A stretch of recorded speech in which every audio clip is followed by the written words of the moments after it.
we would get in my car and we'd just like blast that music and like really get pumped up about going to get tattooed. We thought we were so cool coming back to high school with tattoos because we were like the only kids with tattoos, and it's just pure trouble. I remember my teachers were like, "You're gonna be like this other NBA players who have all the tattoos." I was like, "I'm gonna be whatever I choose to be." This is always Khalifa's fault, man.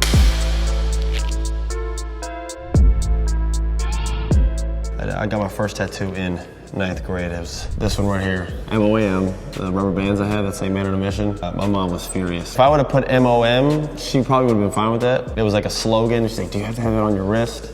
The answer was no, but I wanted it, so I got it. Because me and my homie actually went just on impulse, and we had listened to Wiz Khalifa on the way there to get us pumped up to do it. The Ink My Whole Body, that was the song. It's called Ink My Whole Body by Wiz Khalifa, and we were like so stupid and young. We wanted to get tattoos, and then when we went back like 2 weeks later, and then we went back like 3 weeks later, because that's addictive. But like they're like little ones, because we're in high school, so we're scared to get like everything else. But it's dope. How does she feel about your tattoos now? She's just like over it now. She doesn't care anymore. Every time I get a new one, she's like, "You got another one? Like, let me see." I told her I'll never get anything on my neck or my face, which I'll never do. If it's like something where you can see a little bit on the back of my neck, that'd be fine, but nothing ever like on the front of my, I'll never get a tattoo like on the front of my neck or my face. I just won't do it. I'm not one of these weirdos who enjoy the pain of getting tattoos. I don't know anybody who enjoys it. When people say that, I don't believe them. People are like, "Oh, get tattoos, it doesn't hurt." Like, that's complete bullshit, man. Tattoos hurt. Anytime you get tattooed in an area where there's like a lot of contact, it's like soft skin, stomach, the inside of your arms, that's usually the worst part. I'm the third child. My little brother has 4. He was the 4th. My sister has 2. My oldest has 0. He refuses to get tattoos. So we're trying to get him to buy into it, but he's stubborn. But he'll buy into it. Do you have a 25 in there anywhere? I do not have 25. I just have my hands have a cross and I have faith. I'm a religious guy, and I pray before every game. I got these in high school on my fingers. And they literally just say dedicated and determined. I don't know why I got them in high school. I guess I just want to let people know I was dedicated and determined. I don't know, I wouldn't get them now, but they're on there. I haven't got them redone too, so the fact that they still actually look like that, they kind of blended together a little bit, but that's cool. Just basically my life. God with the cross, family with the heart, and basketball, obviously with the basketball. That's just what, defines me as a person. So I got these in high school as well. And I got my chest, I got a scripture done, but it's done so poorly that I'm covering it up. So I will not show it, it's bad. Because that's what happens in high school when you go to a random tattoo parlor, not like a certified artist. Some people like want a tattoo and then just go get it. And then like a year later, they're like kind of embarrassed to have it. I don't want to have that feeling. Like I have like on my chest, like I hate the way my tattoos look on my chest. So that's why I made sure I took my time on my arm, my sleeve. Sometimes I print it out first, and then I'll look at it on myself and see how I like it. And if I don't see myself liking this a couple years from now, then I'll just totally scratch the whole idea. Do you have an artist in mind? Yeah, Chewy Quintar. He does all my work, man. That's his nickname. He's based out here in LA. LA has the best tattoo artist, hands down. It's not even close. Jun Chao, Freddie over at Shamrock. Those are the 3 best artists in LA. And Freddie done a lot of my work, and then Chewy does all my other work. Yeah, this is Jesus right here.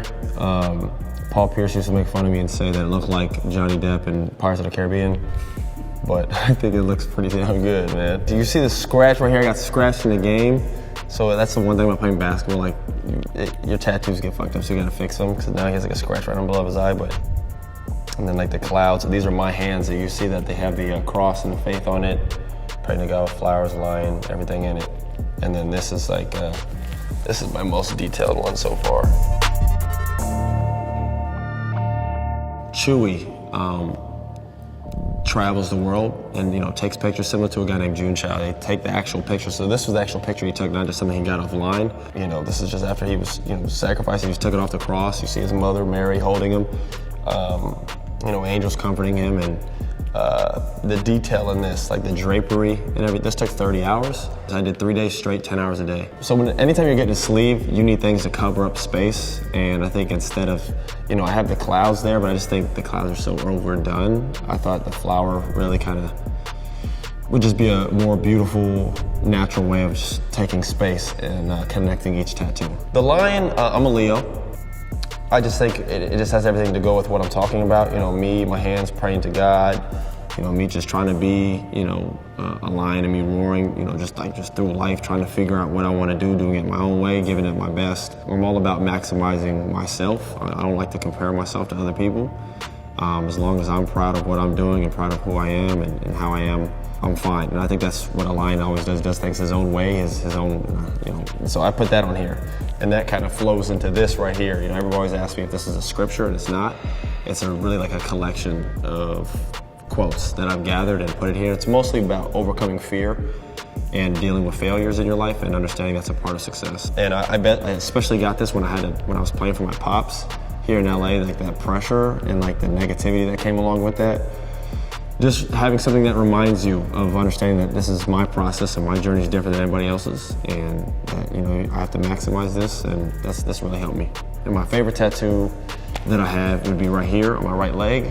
Martin Luther King tattoo. It talks about the measure of a man. A man should never be measured in times of convenience and comfort, but in times of challenge and controversy, which I think is so dope and it's so true. Anybody can be confident, anybody can do things well when everything is convenient and when everything is comfortable. And he just talks about, the ultimate measure of a man is where he stands in times of challenge and controversy. And we know what he stood for. I wouldn't be here without guys like him. I come from an interracial marriage. I thought making his quote into the suit was pretty dope. My tattoo artist actually came up with that idea, so it kind of flows. Which artist was it? Chewy Kantar, man. He did this whole thing, and this was probably my most painful tattoo because the back of my calf, like right here, really, really stung. He's a slow artist, but it's because of how detailed he is. I mean, that literally does look just like Martin. Nah, that's it. That's all I got, man. That's it, man. I love what I got. I'm not a finished product yet, but that's the beauty of tattoos. You can always change things, add things, and where's Khalifa? Look what you did to me, man. Your music and his choices have now led me to be tattooed and covered. My mom hates you.